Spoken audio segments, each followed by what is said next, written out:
Derby Wars, racing's biggest contest site, is now even bigger with more than 200 games every day. Check out Survivor, Derby Wars' hottest new game. It's fun, easy to play, and for just $4 you could win $1,000. Just pick a horse to finish first, second, or third and advance to the next race. With daily payouts and games starting every hour, you'll see why fans are racing to play Survivor.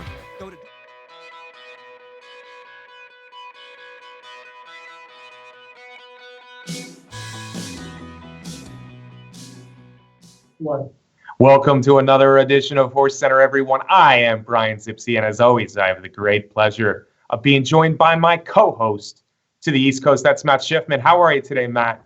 I'm great, Brian, and no better way to start the holiday season than to talk about the Eclipse Awards.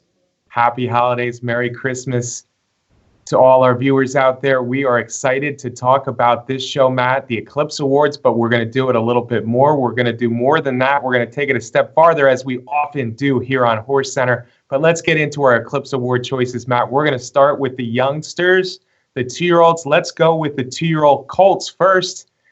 And we are in agreement that the 2-year-old champion of 2016 will be Classic Empire. I think it's one of many no-brainers, Brian, in this year's Eclipse Award voting. Well, that makes it even easier for a couple of no-brainers like us, Matt. Classic Empire, yeah, the Breeders' Cup juvenile winner. He won it on the square. He had the battle, not this time, but he won it fair and square, going along with his wins at Churchill Downs and a Grade 1 win at Keeneland. Classic Empire will be your 2-year-old champion, no doubt about it. Matt, we have different horses in the second spot, though. Who'd you go with? I'm going with McCracken. He's unbeaten in his career so far, and a horse that has tremendous potential. So I got McCracken in the second spot. I think you just like to say his name, Matt. McCracken. It's a fun name to say. I'll give you that. Now, the Son of Ghostzapper, I am high on the Son of Ghostzapper. As you know, I visited Ian Wilkes and talked about McCracken not that long ago. I think he's going to be a very good horse. But the two stakes races at Churchill weren't quite enough for me to move him ahead of Not This Time.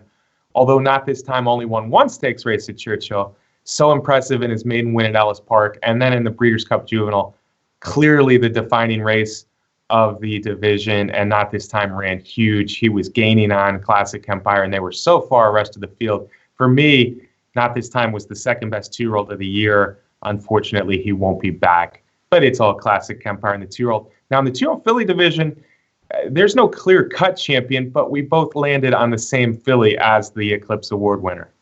Yeah, certainly this is one of the divisions where it's, I don't know if it's more wide open, but it's not a division where not a lot of horses have distinguished themselves. So we really fall to the Breeders' Cup Juvenile Fillies winner, Champagne Room, on top. And then it's a little bit harder to decide on a second horse. But for me, I went in second place with the recent winner of the Starlet, Abel Tasman, in number 2. Yeah, Champagne Room. Now, some people forget she was a long shot in the Breeders' Cup Juvenile Fillies, but she had won the Grade 2 Sorrento Stakes at Del Mar. So I think that was enough, combined obviously with the big win in the Juvenile Fillies, for Champagne Room to carry the day. You went with Abel Tasman, daughter of Ghostzapper, for trainer Simon Callahan out there, 3 in a row, although only 1 stakes. I went with another filly who's also won 3 in a row. She's won 2 stakes. Her name is Miss Sky Warrior.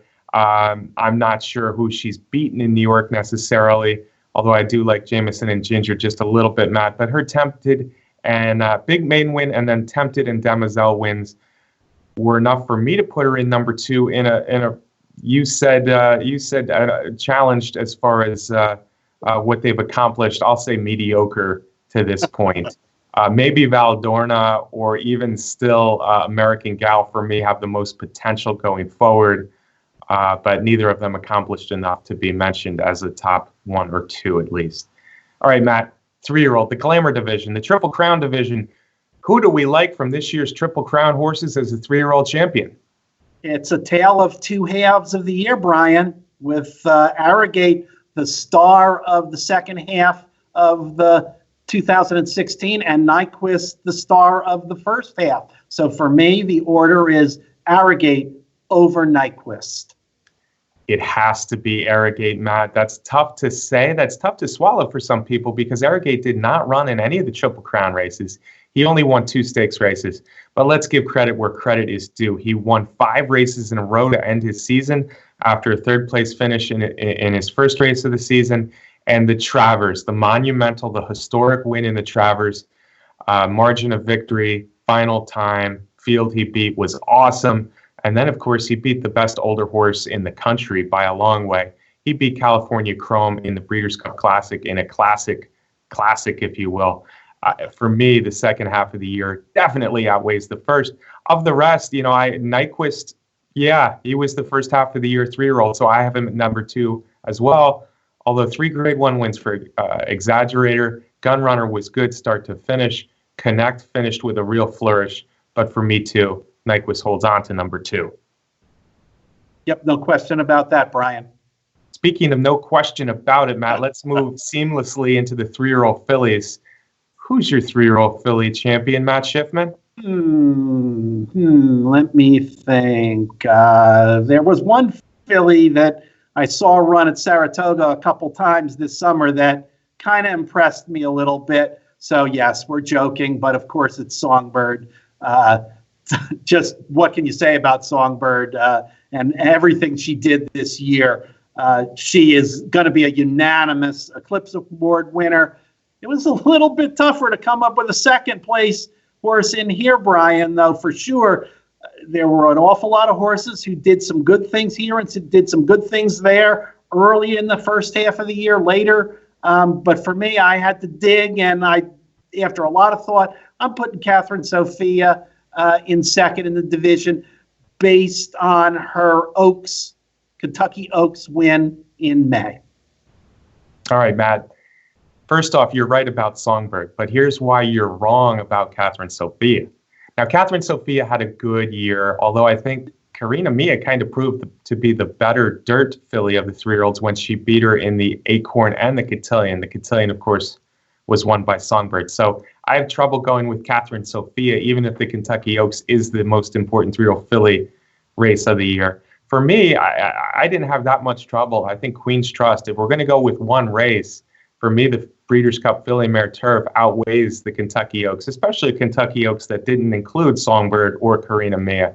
So for me, Queen's Trust coming over from Europe, where she was a very good 3-year-old in Europe, and beating the likes of Lady Eli and such in the Breeders' Cup was enough for me to say she's number 2. Songbird, by a long way, one of the better 3-year-old fillies of recent years, all the way up to her thrilling battle with Beholder in the Breeders' Cup Distaff, is the 3-year-old filly champion. Matt, speaking of that great distaff, was that enough for Beholder to swoop up? Some people had her 3rd on the older filly list going into the Breeders' Cup. Oh, not as far as I'm concerned. Beholder is my pick for the older dirt female. It was just a decisive and just amazing performance by the 5-year-old Beholder, beating Stellar Wind, beating the great Songbird. Let's not forget that. And with a victory over those two, even though Stellar Wind beat Beholder earlier in the summer, I give the Eclipse Award to Beholder, with Stellar Wind in second. I almost enjoyed the distaff this year a little bit more, Matt, in that seeing Beholder win the distaff, which was a nice thing to see. I almost enjoyed it a little bit more because she did show a little bit of vulnerability throughout the year. She ended the year, folks, with 6 races, 3 wins, 3 seconds. 2 tough losses to Stellar Wind. I think she should get a little credit for her second in the Pacific Classic, where she was behind only California Chrome. But the Breeders' Cup Distaff, yeah, that pushed her certainly above the top, even though that was a 4-race split with Stellar Wind. I also picked Stellar Wind for second. Maybe I'm giving her a little credit for the bad break in the Breeders' Cup Distaff. She did finish 4th, and on the East Coast, Cavorting won a bunch of stakes in a row. So there was thought in my mind to put Cavorting ahead of Stellar Wind for second. But in the end, I just think Stellar Wind is a better filly, and running 4 races this year and winning 2 while losing 2 against strictly Beholder in each of them is enough for me to say number 2. But Cavorting deserves mention in this category as well. That'll move us to the males, Matt. Again, I think this is a no-brainer for us no-brainers. It's got to be the one that makes the Chromies happy. Hey. Yep, and it's an easy top two. And here for me, Brian, California Chrome is number one, undisputed, no argument. And for me, I have Frosted in number two, off of his just tremendous, overwhelming performance in the Met Mile, where he won by 14 plus lengths and had the highest barrier speed figure recorded of the year. And of course, he backed it up nicely with a win in the Whitney at Saratoga. So California Chrome and your favorite, Frosted at number two. Yeah, California Chrome, I guess a lot like Songbird, really a magnificent year. He was challenged a little bit more than Songbird was, going to Dubai, facing older males all year. So California Chrome is the no-brainer. And then his second in the Classic, really no shame in that performance at all. There was shame for Frosted. Frosted's Classic was a bummer. He's run 2 Breeders' Cup Classics in a row that were a bummer. But I'm with you. He did enough in that historic run, the fastest Met Mile ever, highest buyer rating in 7 years, and you can go on and on about the Met Mile. The Whitney was a nice win, nice Grade 1 win, and then the Woodward, I think he was a little unlucky to lose, giving weight and going so wide and just barely losing that. So I think there will be some question for second place for some, but for me, those 3 races in a row carry it for Frosted. Melatonin won a couple big races earlier in the year and also was out of the money in the Breeders' Cup Classic. So I think there's a point to be made for Melatonin over Frosted, but I agree with you. Frosted just was so fantastic, in especially the Met Mile. He'll get second. The male turf, it's an interesting question. You have the best horse from the Breeders' Cup Turf was Highland Reel, but I think the best horse overall during the year was Flintshire. Which way did you go, Matt? Yeah, Brian, I went with Flintshire, even though he lost the Breeders' Cup Turf to Highland Reel. I just have difficulty giving the award to a one-hit wonder, and I only say that meaning he is by no means a one-hit wonder in his career, but in terms of 2016 in North America, I just have trouble giving the Eclipse Award to that horse over Flintshire when you consider the body of work that Flintshire put together in 2016. If Flintshire hadn't had such a great year, then that may have been a different question. But with his wins at Belmont and Saratoga, I give the nod to the Chad Brown trainee. Yeah, well said, Matt. I agree with you completely. Flintshire's body of work, I think those are the key words. He was good all year. He ran 3 strong wins in the United States before running second in the Turf Classic, the Joe Hirsch Turf Classic, and then second to Highland Reel. Both times he couldn't catch the speed, different reasons. I think a very soft turf at Belmont. And then Highland Reel got out there in moderate fractions on that very firm turf course at Santa Anita. And Flintshire ran a very good race. If he hadn't run such a good race in the Breeders' Cup Turf, who knows? Maybe I'd be thinking about this award a little bit more. But as it stands, Flintshire's body of work wins out over Highland Reel's big win in the Breeders' Cup Turf. Obviously for me, and I think for you, Highland Reel number 2. Yep, absolutely, Brian.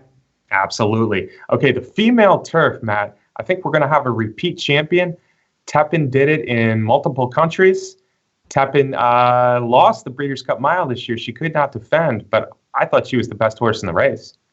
Yes, certainly. And like you said, Brian, if we bring up body of work again, Tepin all over the world, all over the country, a significant campaign, and that makes Tepin my choice. But I'll tell you, Miss Temple City sure came on at the end of the year.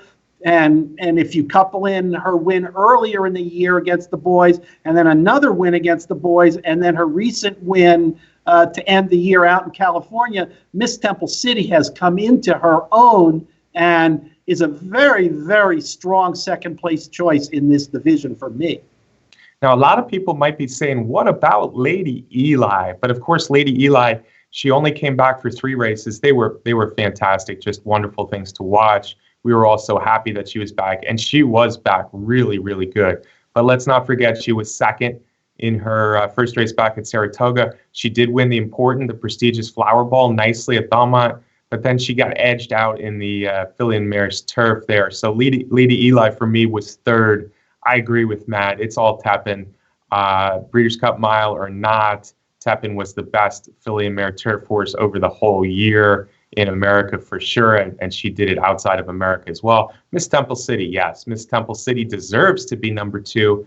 3 Grade 1 victories, that's not easy to do. So she's number 2, just ahead of our favorite Lady Eli, Matt. And we should add, all of these older turf filly and mares that we're talking about, 1, 2, 3, are coming back next year. That's exciting. Yeah, the prospect of those 3 running against each other or just running everywhere around the country is going to be exciting. There you go. All right, Matt, talking about running against each other, we did not see the Drefong Lord Nelson matchup happen, but those are both of our top 2 in the male sprint division. Yep, and Drefong is on top for me. Perfect campaign this year, and huge started off for me with a huge win in the King's Bishop at Saratoga, coming across the country on an unfamiliar track, and just was extremely impressive, and then couples that with a big authoritative win in the Breeders' Cup Sprint in California. Yes, the field maybe wasn't quite what it could be for various reasons, but Drefong won the big one, and you can't knock it. So Eclipse Award to Drefong. Lord Nelson had a terrific campaign. You and I were both disappointed, Brian, that he had to scratch out of the Breeders' Cup at the last minute, but I think his body of work was enough to give him the second spot. Yeah, it's interesting for me as far as second place. First place, I agree. Drefong, the 3-year-old. Who would have thought Gio Ponti would be siring a sprint champion, by the way? But the fact that he did it on both coasts, Saratoga, King's Bishop, that's become a huge race, even though it's 3-year-olds only. And he ran a huge performance there, Grade 1, 7 furlongs, and then he backs it up. It was a lightly raced campaign, but those 2 big ones on opposite coasts for me carry the day for Drefong. Lord Nelson, I think we should mention AP Indian, because AP Indian sure did a lot on the eastern half of the United States, including Keeneland. But he had his chance in the Breeders' Cup, and he couldn't get it done out in Santa Anita, while Lord Nelson didn't have his chance. Lord Nelson had a very good, also like Drefong, slightly lightly raced campaign, but he was racking up the stakes wins, and he was both of our pick, honestly, to win the Breeders' Cup Sprint before he got scratched out. So we're sticking with a Drefong Lord Nelson exacta with AP Indian honorable mention there. That brings us to the sprint females, and this division is a little bit like the 2-year-old females.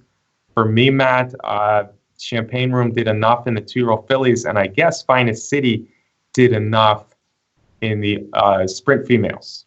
Yep, another division where a lot of horses took their turns winning the big races, but just because of that, because so many horses won so many races, the Breeders' Cup is the power card, and Finest City showed up and won the Breeders' Cup. So Finest City is going to get my vote, and I think your vote, Brian, for the Eclipse Award in the female sprint division.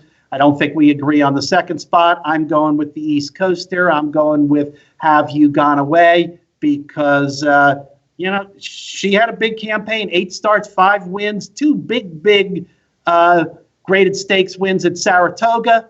I'm sticking with the East Coast horse and Haveyougoneaway. Yeah, I have to go with Finest City too. Much like I said with Champagne Room, she does have one other graded stakes win sprinting, the Great Lady M, coupled with her Breeders' Cup filly mare sprint win. That's enough for me to say she deserves the award. For me, number 2 was Paula's Silver Lining. I liked Paula's Silver Lining. Maybe running in a little bit better racing than Haveyougoneaway. That's going to sound odd because Haveyougoneaway was the Grade 1 winner of the pair. There's not a lot of Grade 1 races for filly and mare sprinters, and Paula Silver Lining just was really good all year long. Plus, she ran a very good Breeders' Cup, better than Haveyougoneaway. Paula Silver Lining still winning stakes this year. She won 4 stakes. She got 107 buyer in her only win that wasn't a stakes race. So for me, it was Paula's Silver Lining in the second spot over Haveyougoneaway. Matt, that brings us to the big one, the Horse of the Year. And we've been agreeing a lot, especially on the winners. I think we're going to come to an agreement once again. Yep, I think so, Brian. It's hard not to go with California Chrome. Again, terrific year he had. And in second place is Arrogate. I guess there are probably going to be some people that say Arrogate gets the nod because of the win in the Breeders' Cup Classic. And okay, I can see him saying that. But from the beginning of the year to the end of the year, I give the nod to California Chrome. But I'd like to also just say, I tell you, Brian, I thought a little bit about Songbird, because what a campaign and what a year Songbird had from the beginning of the year to the end of the year. And her narrowest defeat to Beholder wasn't really a defeat, was a feather in her cap. Also, I'm interested to see how many votes Songbird gets when everything is counted up for the Eclipse Award. The filly and mares were super this year. There's no doubt about it. Songbird, I struggle with. She didn't win the Kentucky Oaks. She didn't make it. She didn't win the Breeders' Cup Distaff. All of her wins came against 3-0 fillies. It sounds like I'm putting her down, but I'm just comparing really good years here. So it's hard for me to have her much ahead of Beholder, if at all, because Beholder did win the race in the Breeders' Cup Distaff. I think you're right, though. Songbird overall had a little bit better year than Beholder. So I would put Songbird third as well. But I think the males, they have tougher competition. California Chrome running against older males all year. He did it in Dubai. That's got to count for something. The richest race in the world last year. And he did it all year long. His only loss was a very good performance to Arrogate. If this was the horse of the last second half of the year, or maybe just the last 4 months of the year, yeah, I'd be saying Arrogate deserves it. But of course it's not. And California Chrome had done so much before Arrogate won the Travers and the Breeders' Cup Classic that I don't think a close victory by Arrogate overtakes that by any means. Arrogate, yeah, I could see people putting Songbird and Beholder ahead of Arrogate. Those people that think that the whole year is just too important to ignore. But still, Arrogate was winning races, maidens and allowance races, I know. But 5 wins in a row, Travers, Breeders' Cup Classic, that's enough for me to put him number 2. California Chrome, Arrogate, Exacta, and the Horse of the Year. Matt, before we finish, that's the Eclipse Awards for the horses. That's the Horse of the Year. We're going to do a couple things. Let's mention some of the humans, though. I think they deserve mention. We like the horses better than the humans, Matt. But let's just talk about jockey and trainer. I think both are interesting this year. Who do you have as the? Let's start with the trainer. I don't think you can vote for anybody else but Chad Brown this year. Think he's going to get his first Eclipse Award. What a year he has had. He unseated Todd Pletcher at Saratoga for the first time with a record number of wins to take down the Saratoga training title. He is the leading trainer in terms of money won this year. He's had a phenomenal year, continuing to win at the Breeders' Cup. I think the Eclipse Award is going to go to Chad Brown, and I'm going to go and give a little bit of a sentimental second place and put Art Sherman, trainer of California Chrome, in my second spot. Yeah, it's nice to see, and I think the East Coast training battle now is set for years to come, with Todd Pletcher not really slowing down and Chad Brown just having a fantastic year. Chad Brown was the East's top trainer this year. There's no doubt about it. On the West Coast, though, I think Bob Baffert certainly was the West's top trainer, and he won the Classic. He won big races on the East Coast as well. So I think Baffert gets due mention, and he's number 2 on my list. But I agree with you. Chad Brown, not just a turf trainer anymore. He won big races on turf and dirt. Breeders' Cup was nice for him. He won the 2-year-old filly, the juvenile fillies turf. But he came close to winning a whole bunch more in that Breeders' Cup. Chad Brown's my guy as well. And in the jockeys, I'm going to have to go with Jose Ortiz. I think Jose Ortiz, I'm not sure he's going to win the award, but he just rode big all year long. He's out there every day. He's winning races at parks. when Naira is dark, and he's won so many stakes races in New York, so many races, and again, January through December, it's hard to argue what Jose Ortiz has done this year. And it certainly has been the trend in the top jockey category, that it is not just about winning big races. It is about a full year of riding. And I think Jose Ortiz is going to win the award, Brian.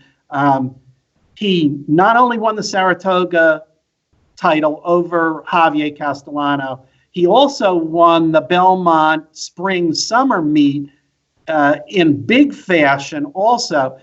He is, as you mentioned, Brian, riding at Parks and riding all over because he's on his way to also being the leading rider in North America in terms of number of wins. So I think that's going to give him the edge over Castellano again, who is leading in graded stakes wins and grade 1 wins. But I think Jose Ortiz will pull down the award. Yeah, I think so too, Matt. As far as winning the races and the money title, that's big. So I hope he gets it this year. Castellano's won Eclipse Awards where he's won the money title before, but Ortiz winning both, you're right. I think that's big. We should mention Mike Smith. We talked about big races because Mike Smith didn't ride in nearly the number of races as a Jose Ortiz or even Javier Castellano or an Irad Ortiz. What brothers they are, by the way. Wow. But Mike Smith, it seemed like, won a ton of big races this year. So as far as money won per start of the regular American riders, Mike Smith carried that by a long way. So he gets mentioned. But I'll go with Jose Ortiz over Javi as well. Matt, let's keep this award show rolling. Let's talk about some awards that are not on the Eclipse Award roll call, but maybe they should be. You want to start with one? Sure. These are a couple fun things that we came up with.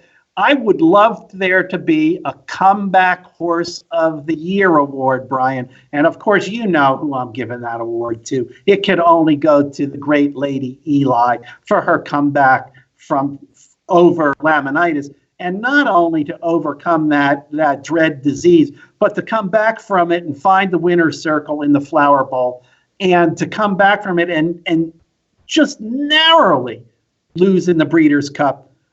I got to give an award to Lady Eli. Okay.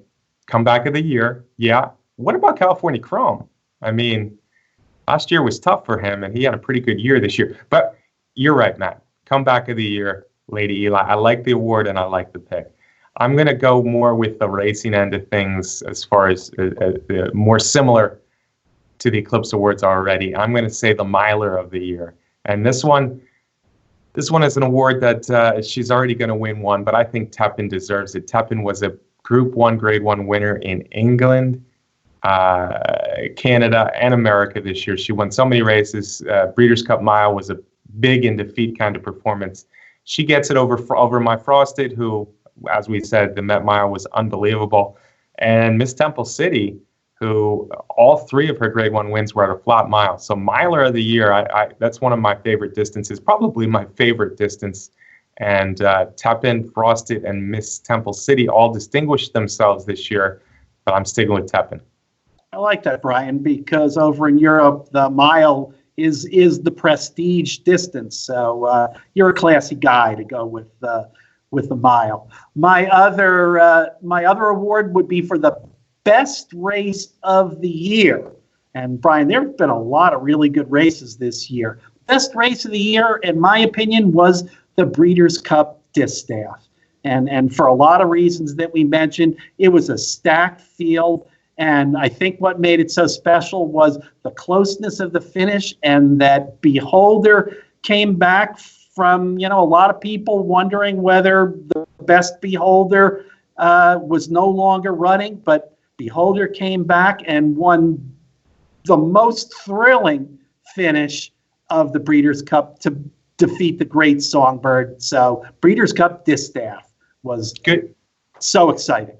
Good choice, Matt. I like the award again, and I like your choice. I think that would be the winner. That is the winner of the race of the year. Who would have ever thought that another Breeders' Cup Distaff could rival or even surpass Personal Ensign's great victory heart-pounding victory at Churchill Downs so many years ago over the Derby winner winning colors. But this year may have done it, and I think the reason was you had a 6-year-old mare against a 3-year-old filly. They both ran their absolute best race, and they were hooked up pretty much the entire stretch. And Beholder wore down Songbird to a point. It was a close finish. It was a great race. It was a Breeders' Cup distaff for the ages. Race of the year, absolutely. Beholder over Songbird in the Breeders' Cup distaff. Matt, I got one more. It's going to be a racing one again. I'm not as imaginative as you are with these awards, but I like the marathoners too. I said I like the milers, my favorite distance run, but the marathoners, we need to give a little love. And again, in Europe or in other countries, it's a bigger division. It's a more important thing. Over here, they're kind of looked down upon a little bit, but let's give them their due. And there are more races for the marathoners than there used to be. I'm going to say my marathoner of the year is the Big Hoss. The Big Hoss won distances from 1.1 miles on up, but of course most of his wins came at 1.5 miles on up, including the two-mile race at Belmont, the Gold Cup Invitational. Several stakes wins for the Big Hoss, and 12 furlongs are up. He was awfully tough. I'm going to give an honorable mention, Matt, to Scuba, who went on a real roll at 12 furlongs are up, culminating with his win in the Breeders' Cup Marathon. Yeah, and I wish there was a little more emphasis on those longer distances, something that we don't want to diminish over the years here with American Thoroughbreds. I just, the Peanut Gallery gave me one more award that we should take a look at, Matt. I got the note saying Producer of the Year. Ember Moore obviously is my choice. She was a strong candidate for months and months. Got to go with Ember Moore in this one. Matt, how about you? Well, Brian, you know I love Ember and miss her a lot, but our new guy, Brett Workman, we got him in there too. All right, you talked me into it. We'll go with Brett Workman. Folks, that's been our awards show. It's Eclipse Awards and much more, as you saw. I hope you enjoyed it half as much as Matt and I did doing it. We're going to see you again. We'll be back in a little over a week as we handicap and talk about, preview the great opening day card at Santa Anita. Big day, the day after Christmas. So join us next week on HorseCenter. Thanks as always for watching, and thank you as always to the best contest site out there, Derby Wars.